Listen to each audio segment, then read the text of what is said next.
Halo semua, kembali lagi di channel YouTube aku. Perkenalkan, nama aku Ertina Sinaga, program studi pengolahan konvensi dan acara di Politeknik WBI. Kali ini, aku bakalan bahas tentang Balance Scorecard atau yang sering disingkat dengan BSC. Balance Scorecard terdiri dari kata balance and scorecard. Kata balance atau berimbang berarti adanya keseimbangan di antara 4 perspektif dalam BSC yang mencakup perspektif keuangan, perspektif pelanggan, perspektif proses bisnis internal, dan pembelajaran serta pertumbuhan. Kata scorecard adalah kartu yang digunakan untuk mencatat skor performan organisasi dan juga untuk merencanakan skor yang hendak diwujudkan di masa depan.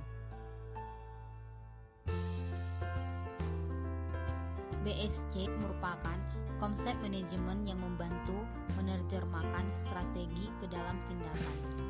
BSC dikembangkan di awal 1990-an oleh Robert Kaplan dan David Norton sebagai upaya untuk memantau pencapaian tujuan organisasi tidak hanya dari perspektif adalah finansial, melainkan dari perspektif pelanggan, menyempurnakan proses internal, serta pembelajaran dan inovasi atau pertumbuhan.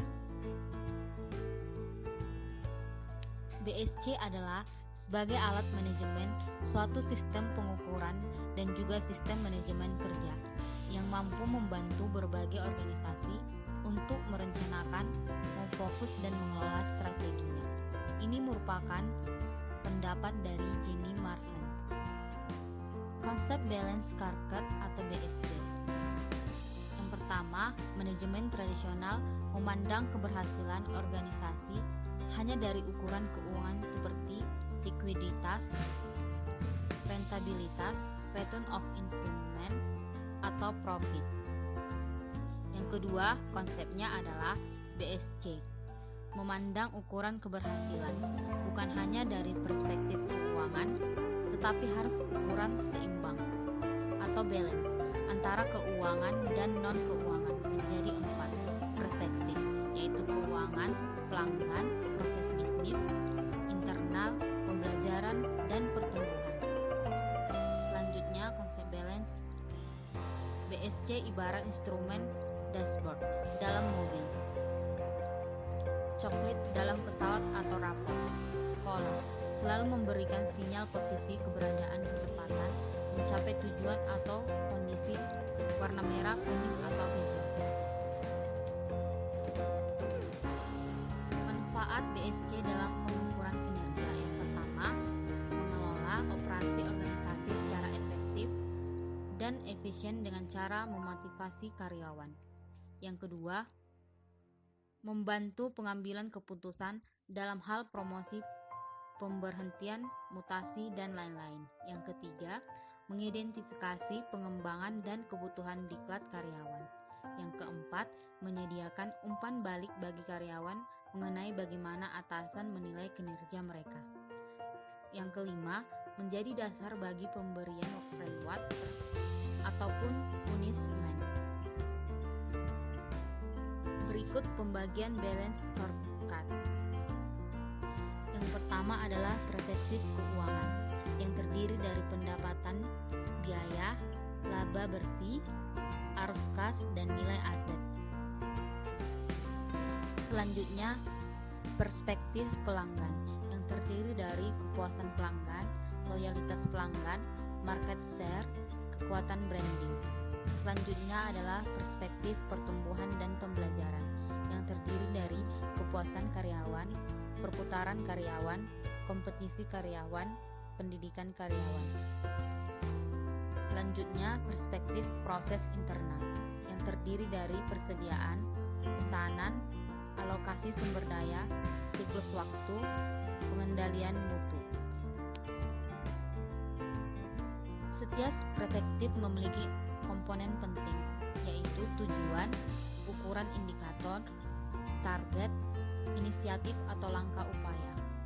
Keempat komponen utama ini diterjemahkan dalam dan diarahkan oleh vision dan strategi.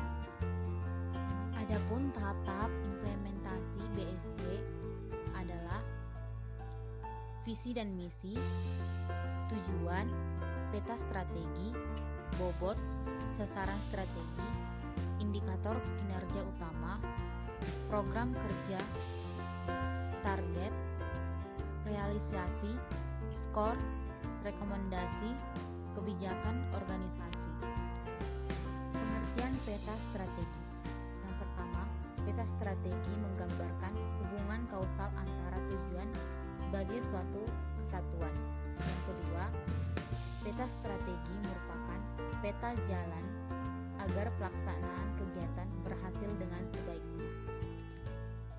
Berikut merupakan tolak ukur atau bobot perspektif. Yang pertama, keuangan. Ada return on asset atau gross profit ataupun total aktiva. Yang kedua, net margin atau laba setelah pajak. Yang ketiga, bauran pendapatan atau revenue mix. Setelah keuangan ada pelanggan atau nasabah. Yang termasuk dalam pelanggan atau nasabah, tingkat kepuasan nasabah, penguasa pangsa pasar, kemampuan mempertahankan nasabah lama dan retensi nasabah, kemampuan memperoleh nasabah baru. Selanjutnya ada proses bisnis internal, yaitu pendapatan produk baru, siklus pengembangan produk, tingkat kesalahan layanan, waktu proses, perjanjian dengan pihak ketiga, dan yang terakhir ada pertumbuhan dan pembelajaran, yaitu tingkat kepuasan karyawan, pengembangan pegawai dibandingkan dengan rencana pengembangan keahlian, fleksibilitas pegawai dalam melaksanakan perjalanan, dan yang terakhir indeks kepatuhan pegawai. Selanjutnya kita akan bahas perspektif keuangan atau finansial. Perspektif keuangan menjadi perhatian dalam BSJ karena ukuran keuangan merupakan intisar dari konsekuensi ekonomi yang terjadi akibat keputusan dan kebijakan. Tujuan pencapaian kinerja keuangan merupakan fokus dari tujuan-tujuan yang ada dalam 3 perspektif lainnya. Sasaran perspektif keuangan sesuai siklus bisnis ada 3 tahap. Yang pertama pertumbuhan, yang kedua bertahan, dan yang ketiga panen. Selanjutnya ada tahap perspektif pelanggan. Tolak ukur kinerja pelanggan dibagi menjadi 2 kelompok. Yang pertama kelompok inti, yaitu ada pangsa pasar. Yang kedua ada tingkat perolehan para pelanggan baru, kemampuan mempertahankan pelanggan lama, tingkat kepuasan pelanggan, tingkat profitabilitas pelanggan. Selanjutnya ada kelompok penunjang. Adapun kelompok penunjang termasuk dalam atribut, produk atau fungsi, harga dan mutu. Kemudian hubungan dengan pelanggan. Selanjutnya citra dan reputasi organisasi atau unit kerja beserta produknya di mata pelanggan atau konsumen.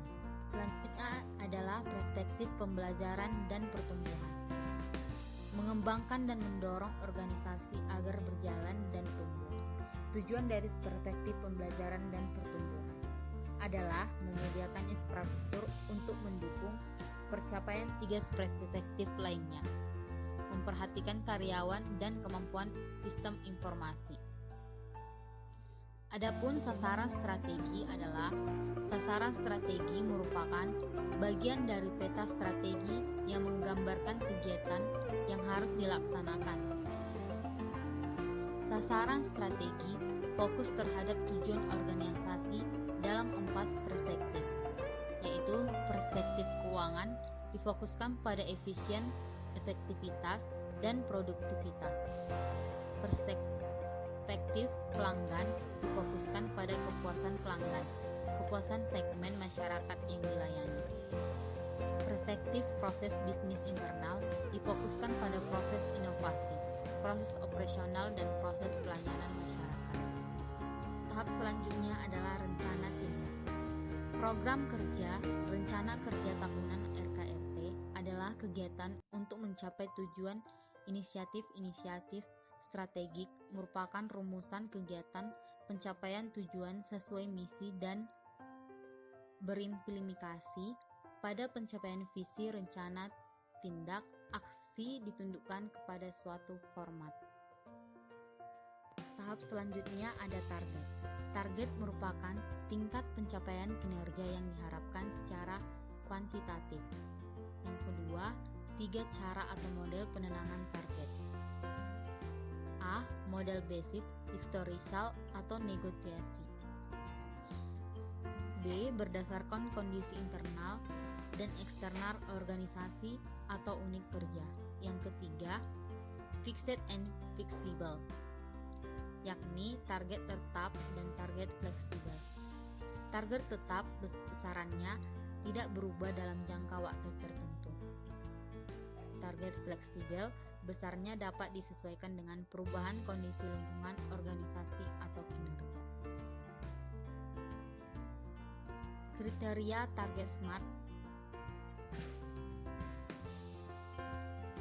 yaitu street atau menantang, M.